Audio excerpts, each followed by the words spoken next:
ప్రస్తుతం భారతదేశంలో cockroach party కలకలం రేపుతోంది. కాక్రోచ్ జనతా పార్టీ అనే పేరుతో అభిజిత్ దీప్ అనే డిజిటల్ కంటెంట్ క్రియేటర్ ఈ పార్టీని స్థాపించాడు. ఇప్పటికే 25,000 మంది సభ్యత్వం కూడా తీసుకున్నారు. ఇతను ఈ పార్టీ స్థాపించడానికి కారణం ఏంటంటే సుప్రీంకోర్టు ప్రధాన న్యాయమూర్తి సూర్యకాంత్ చేసిన వ్యాఖ్యలు. నకిలీ లాయర్ డిగ్రీలకు సంబంధించిన కేసు విచారణలో భాగంగా దేశంలోని నిరుద్యోగులైన కొంతమంది యువత బొద్దింకల్లాగా మారారని, ఆర్టీఏ కార్యకర్తల్లాగా మారి మీడియాలోకి జొరబడి రాజ్యాంగ వ్యవస్థలపై విమర్శలు చేస్తున్నారని సూర్యకాంత్ నిరుద్యోగులపై ఆగ్రహించారు.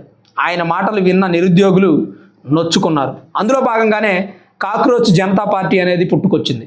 బద్దకస్తులు మరియు నిరుద్యోగుల గొంతు అనే ట్యాగ్లైన్తో కాక్రోచ్ జనతా పార్టీని స్థాపించారు. ఇప్పటికే కొంతమంది నిరుద్యోగులు మెడలో కాక్రోచ్ అనే ఐడి కార్డు వేసుకొని డ్రైనేజీలు, రోడ్లు క్లీన్ చేస్తున్నారు.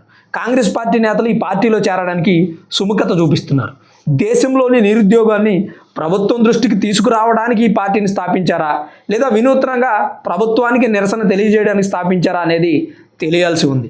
పార్టీ స్థాపించిన వ్యక్తి ప్రస్తుతం సోషల్ మీడియాలో వైరల్ అవుతున్నారు. వీళ్ళ డిమాండ్లు ఏంటంటే చట్టసభల్లో మహిళలకు 50% రిజర్వేషన్స్ కల్పించాలి, ప్రధాన న్యాయమూర్తిగా పనిచేసి రిటైర్డ్ అయిన తర్వాత రాజకీయ పదవులు కట్టపెట్టకూడదు. ఇలాంటి కొన్ని ఆశయాలతో ఈ పార్టీని స్థాపించారు.